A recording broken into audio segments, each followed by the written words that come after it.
Numbers 35. Make sure to like, share, and follow. Yahweh spoke to Moses on the desert plains of Moab, beyond the Jordan, across Jericho, saying, Command the Israelites that they give to the Levites from the inheritance of their property cities to live in. And you will give to the Levites pasture land all around the cities. The cities will be theirs to live in, and the pasture lands will be for their domestic animals, and for their possessions, and for their animals. The pasture lands of the cities that you will give to the Levites will extend from the wall of the city to a distance of 1,000 cubits all around. You will measure outside the city the eastern edge 2,000 cubits, for the southern edge 2,000 cubits, for the western edge 2,000 cubits, and for the northern edge 2,000 cubits, with the city in the middle. And this will be for them the pasture lands of the cities. All the cities that you will give from the property of the Israelites, you will take more from the larger group and less from the smaller group. Each of them will give according to the portion of their inheritance, according to the portion that he inherits. Yahweh spoke to Moses, saying, Speak to the Israelites and say to them, When you cross the Jordan into the land of Canaan, you'll select for yourselves cities for your cities of refuge, that a killer who has killed a person unintentionally can flee there. The cities will be to you a refuge from a redeemer, so that the killer will not die until he stands before the community for judgment. The cities that you are to give will be your 6 cities of refuge. You will give 3 cities across the Jordan and 3 cities in the land of Canaan. They will be cities of refuge to the Israelites, to the alien, and to the temporary resident in the midst. There will be these 6 cities as a refuge to which anyone who unintentionally kills a person may flee.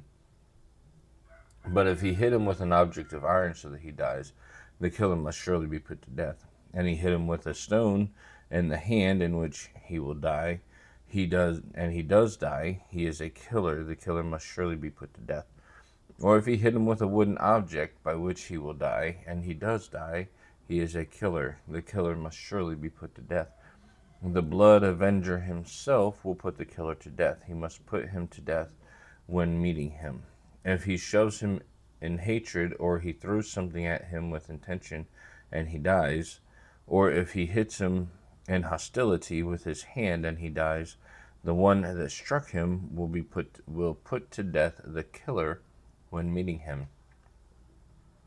Or if in an instant he shoved him not in hostility, or threw something at him without intention, or with any stone without seeing it dropped on him so that he dies, while he was not seeking his injury, then the community will judge between the striker and between the blood avenger according to these ordinances.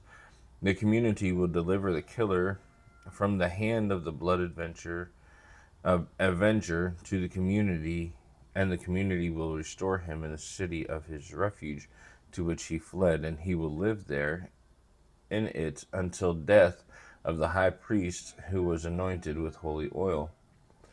But if the killer surely goes out of the territory of the city of his refuge to which he fled, the blood avenger finds him outside the territory of the city of his refuge, and the blood avenger kills the killer, he will not be guilty of blood, because he must live in the city of his refuge until the death of the high priest. But after the death of the high priest, the killer will return to the land of his property. These things will be a decree of justice for your generations, in all your dwellings. If anyone kills a person, the killer will be put to death according to the testimony of the witnesses. But some cannot die on the testimony of one person. Also, you will not take a ransom payment for the life of a killer who is guilty of death. Indeed, he must surely be put to death. You will not take a ransom payment for the one that flees to the city of his refuge, so that he may return to live in the land before the death of the priest. So you will not pollute the land in which you are, because blood pollutes the land, and no atonement can be made for the land for the blood that is poured out on it, except the blood of the one who poured it out. You will not defile the land on which you are living, because I am living in the midst of it. I am Yahweh. I am living in the midst of Israel, of the Israelites. May God bless you, and may God bless the reading of his word.